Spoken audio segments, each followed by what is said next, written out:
اللہم صلی علی محمد و علی آل محمد و بارک وسلم۔ الصلاۃ والسلام علیک یا سیدی یا رسول اللہ، الصلاۃ والسلام علیک یا سیدی یا حبیب اللہ، الصلاۃ والسلام علیک یا شفیع المجرمین، الصلاۃ والسلام علیک یا رحمۃ للعالمین۔ دوستو کیسے ہیں آپ؟ اللہ سے دعا کرتا ہوں جہاں پر بھی ہوں گے ٹھیک ٹھاک ہوں گے۔ حضرت عبداللہ ابن مبارک جو ہیں وہ تابعی ہیں۔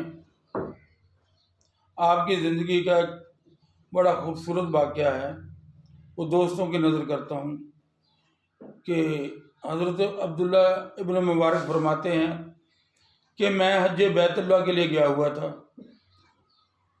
تو حج کرنے کے بعد فارغ ہوئے، قربانی کا موقع آیا تو میں نے یہ دیکھا کہ لوگ قربانیاں کر رہے ہیں اور ایک نوجوان جو ہے وہ ایک سائڈ پہ سر جھکا بیٹھا ہے۔ تو آپ فرماتے ہیں کہ مجھے بڑا تجسس ہوا کہ سب لوگ اپنا اپنا کام کر رہے ہیں، یہ سر جھکا کے بیٹھا ہوا ہے، اس کی کیا وجہ ہے؟ آپ فرماتے ہیں کہ میں نے اس کی دل کی کیفیت جاننے کے لیے مراقبہ کیا اور یہ پتہ لگانے کے لیے یہ کیا سوچ رہا ہے اور یہ کیا کرنا چاہتا ہے کہ میں مراقبے کے ذریعے اس کے دل کا حال جان سکوں، اس کو سمجھ سکوں کہ یہ کرنا کیا چاہتا ہے، یہ کیا کر رہا ہے۔ کیونکہ آپ کو پتہ ہے، معلوم ہے، جو لوگ حج پہ جاتے ہیں کہ وہاں جب قربانی ہوتی تھی پچھلے دور میں بڑا شور و گل بھی ہوتا تھا، ہر بندہ کوئی کسائی کے پیچھے بھاگ رہا، کوئی کہیں، تو ہر بندہ جو ہے وہ چاروں طرف شور ہوتا تھا۔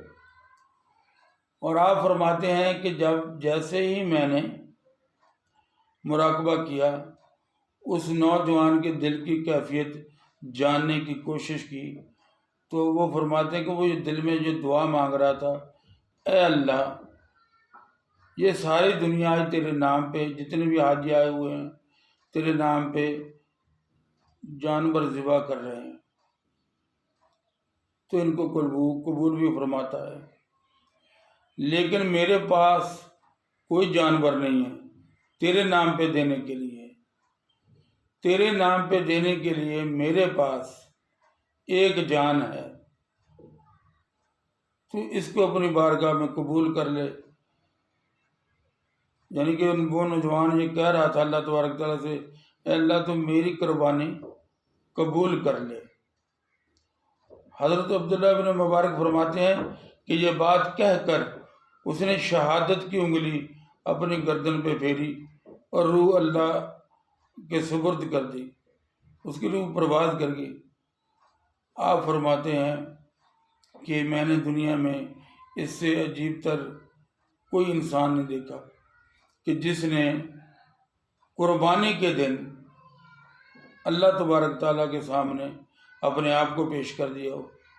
وہ تو حضرت ابراہیم جو کر رہے تھے وہ تو وحی کے ذریعے کر رہے تھے نا، حکم الہی تھا۔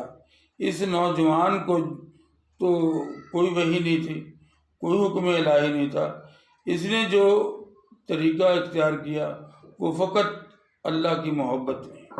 اگر آپ کہہ سکتے ہیں کہ ایک نقطہ بھی اٹھا سکتے ہیں کہ یہ خودکشی ہے، نہیں دوستو، اس کو خودکشی نہیں کہیں گے۔ اس نے کوئی اپنا گلا نہیں کاٹا، اس نے اللہ سے دعا کی کہ اللہ میں تجھ سے ملاقات چاہتا ہوں، تجھ سے ملنا چاہتا ہوں، تیری بارگاہ میں حاضر ہونا چاہتا ہوں، لہذا یہ تو میری قربانی قبول کر لے۔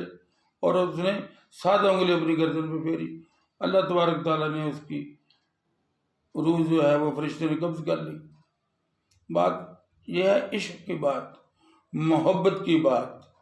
جس کو جس سے محبت ہوتی ہے وہ اسی کے لیے زندہ ہے، اسی کے لیے مرتا ہے۔